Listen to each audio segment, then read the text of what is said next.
Hey everyone, I'm Alicia from Stretch It app, and on today's episode of Stretch It Fundamentals, we cover how to squat without low back discomfort, or if you have been squatting and are experiencing low back pain, how to combat it. We're working through a lens of strength and hypertrophy being building muscle, a little different from flexibility training. The training tips included in this video will help guide you in what's the right squat technique for your body, because we all have different leverages, body ratios, and whatnot that will determine what's the best approach in terms of squat technique.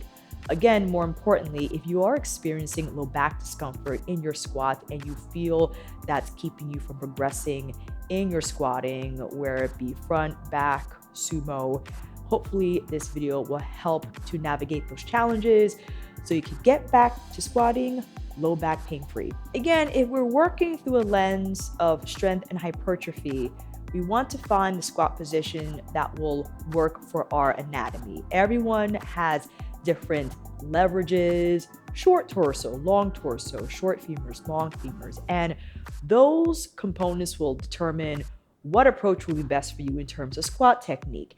Maybe you do have to step the legs wider. Maybe you have to be a little more turned out. Maybe you have to add something under your heels, which I like to do, because from a profile view, low back discomfort typically happens when we fold the torso over when bending the knees at the same time.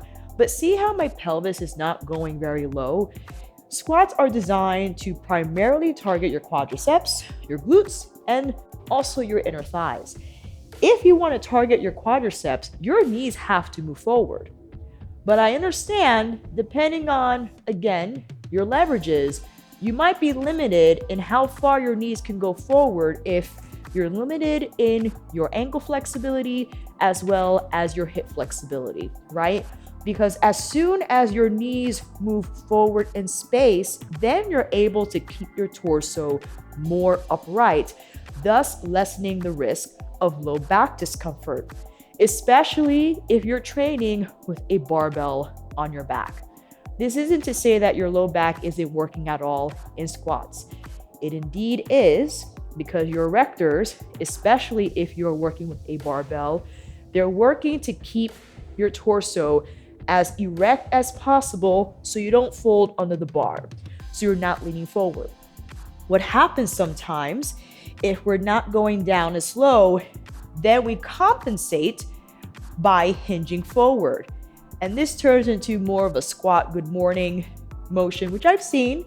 And I think people feel they're going low, but if they actually saw a video of themselves and they see how far forward they're going, naturally the up and down motion of your low back will lead to low back discomfort when you're trying to target your legs. So let's talk about other approaches that you can use. If you don't have a barbell, but you have a dumbbell, try holding it in front of your chest. Have your legs slightly wider than hip width apart to begin. When you bend your knees, don't think about sitting back, because that automatically is going to put you at a disadvantageous position. You want to think down. And you're like, Alicia, my knees are going forward. They have to. If your knees don't go forward, what has to compensate your back? If we're trying to lessen the risk of low back discomfort in squats, you then have to go forward. Now, again, we're working through a lens of strength and hypertrophy.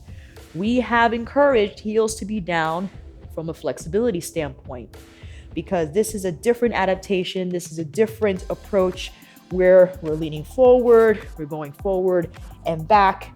And yes, if you have the ankle flexibility, it's easier for you to place your heels down while keeping your chest up. But if you're working with strength and muscle building, you can fold the mat in the way, or even invite wedges to place under your heels. So as you descend, again, pretend dumbbell in hand, you can push your knees forward and still have your heels on something to feel the feedback from, and then come back up. This is especially important if you tend to butt wing. This could also lead to low back discomfort because your weight is back. You have to stay forward. And for you to stay forward will require you to place most of the weight on the balls of your feet. It might feel strange, especially if you're used to butt winking the entire time. Clearly, I can go up and down, but not great if we want to mitigate the risk of low back discomfort. That I would only go as far down as you can before you start to curl the pelvis under. See if you can keep your weight forward, the chest up, spine erect, and lift from there. In terms of tempo, it would be advantageous for you to slow down the tempo as you descend.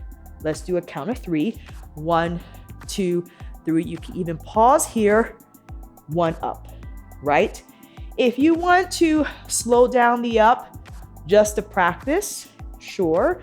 But when it comes to building muscle, the magic happens during the loaded stretch. And the loaded stretch occurs on the descent.